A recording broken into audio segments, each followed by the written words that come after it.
April 14, 1912. 11:50 p.m. The first sign wasn't water. It was the way the hallway changed its voice. Down in third class, the ship was always loud in small ways. Pipes clicking, distant laughter, footsteps that never fully stopped. People say the Titanic felt like a palace, but that was only true if you lived near the chandeliers.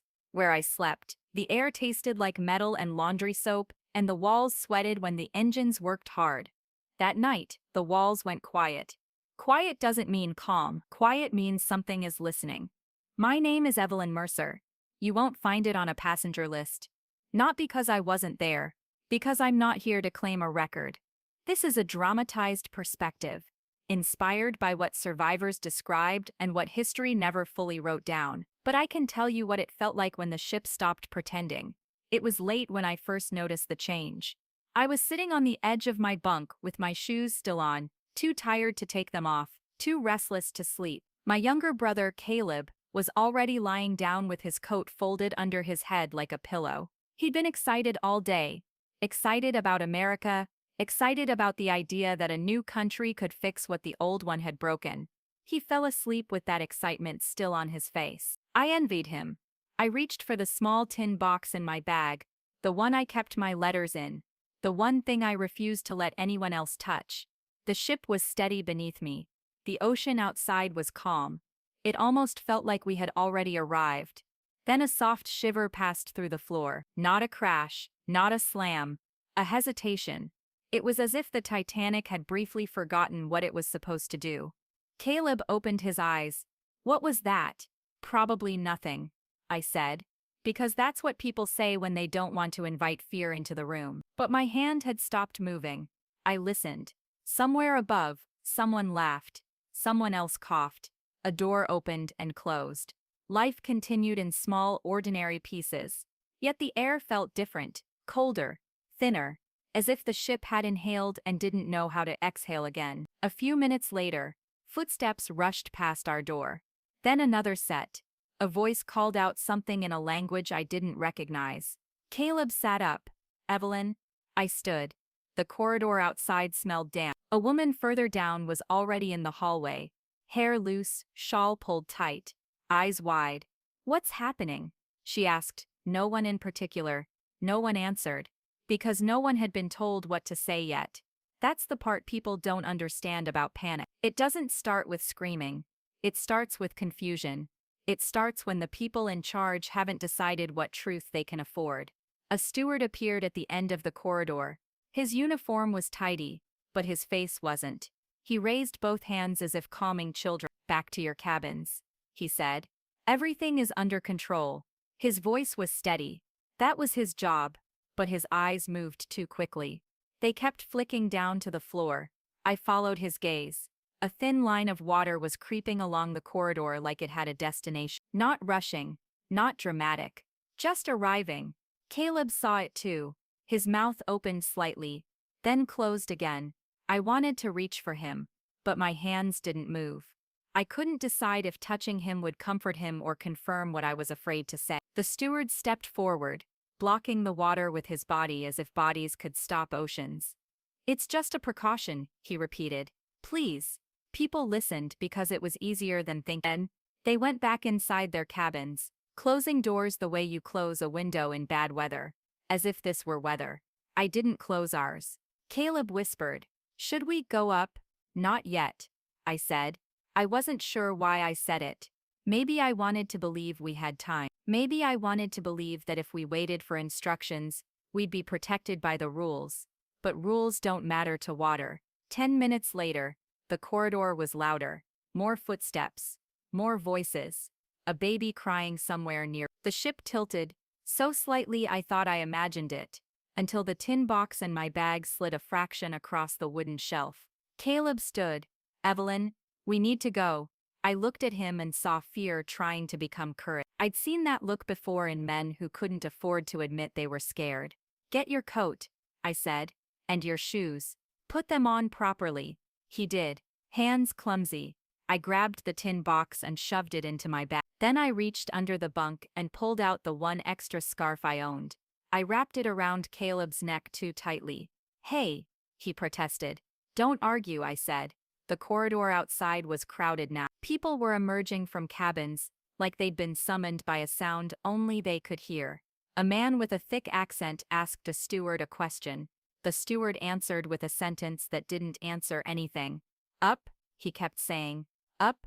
But when we moved toward the staircase, we found a door, one I'd never noticed before, a barrier where there hadn't been one in my mind. A crewman stood beside it, his body turned in a way that made it clear he was not here to help. He was here to third class this way, he said, pointing down another corridor. A woman asked, Is that the way to the boats? The crewman didn't look at her. This way. The door toward the stairs remained closed. That's when I realized the ship was splitting into worlds again, not by by instruction. Caleb tugged my sleeve. Evelyn, I saw something in his face then, not just fear, a question. Are we going to obey or are we going to survive? I looked at the closed door. I looked at the crewman, and I made a decision that still feels sharp in my memory. I stepped forward like I belonged there. Confidence is a costume. If you wear it correctly, people accept it. Excuse me, I said, voice firm. My brother is sick.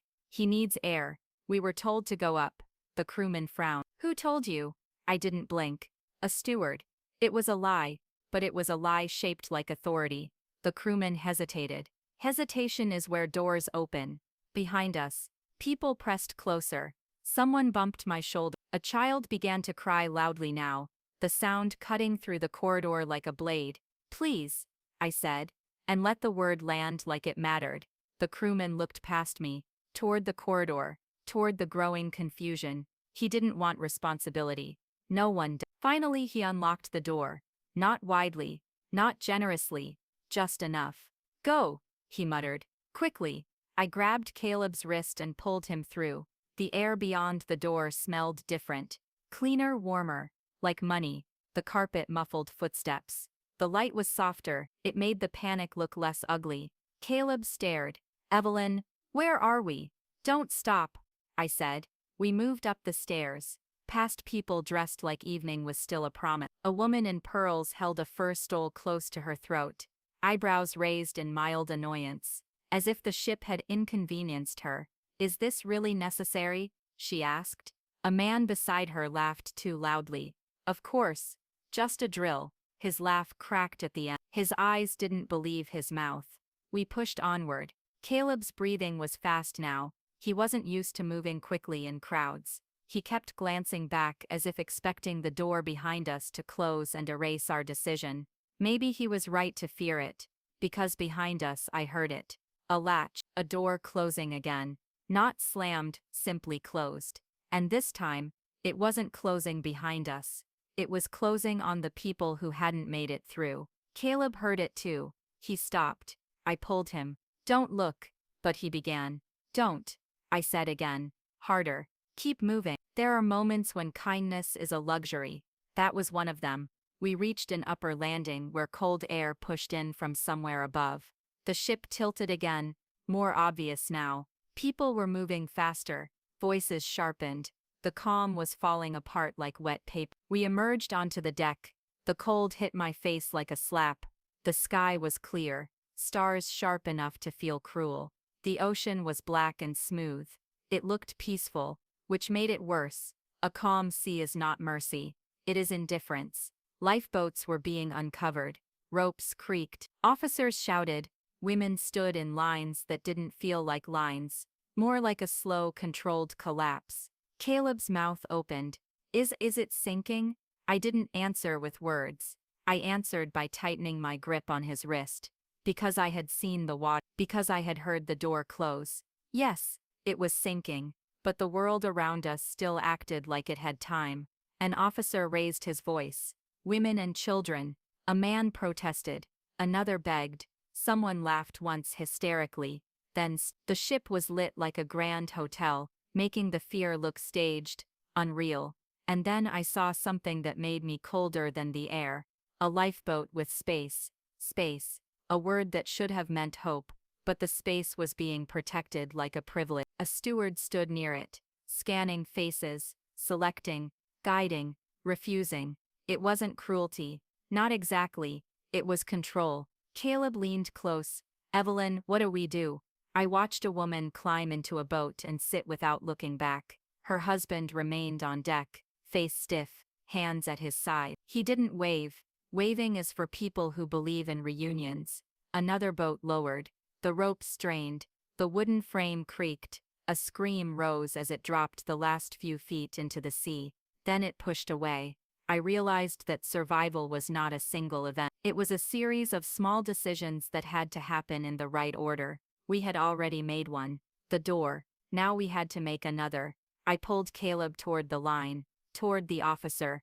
Women and children, the officer repeated, voice cracking at the edges. Caleb's face tightened. He was a child only by definition, old enough to be considered a man by the rules that mattered now. I saw the calculation in the officer's eyes. I saw him decide whether Caleb was a child or a man. I stepped forward quickly. This is my brother, I said. He's 15. He was older, but truth was a luxury. And tonight, truth was killing people. The officer stared at Caleb. Caleb looked down, then up, eyes wide. The officer hesitated. Hesitation again. I hated how much hinged on it. Get in, the officer snapped. Not at Caleb, but at me, as if anger could erase the decision he was making. I climbed into the boat first. My hands shook as I gripped the edge. The wood was cold, wet. I reached up for Caleb.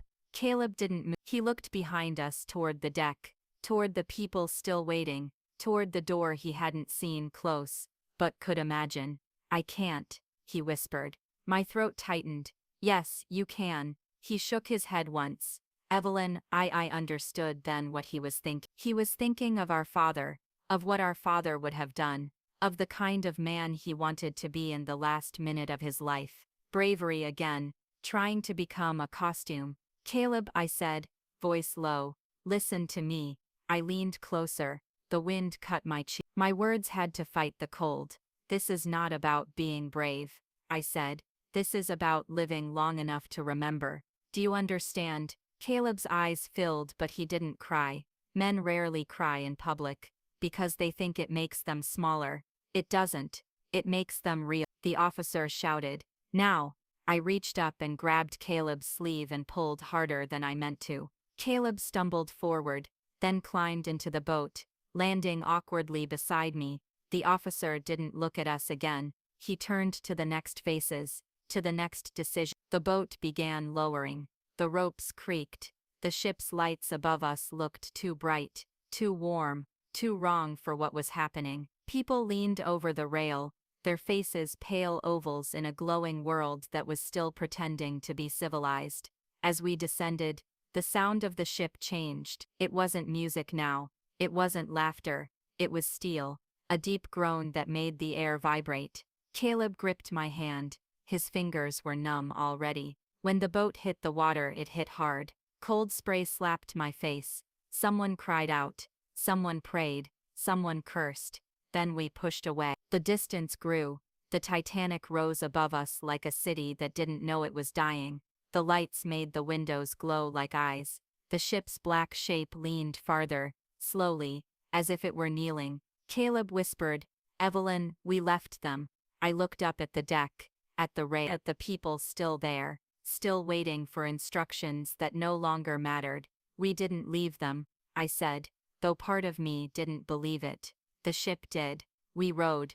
Our oars dipped into black water that felt alive with cold.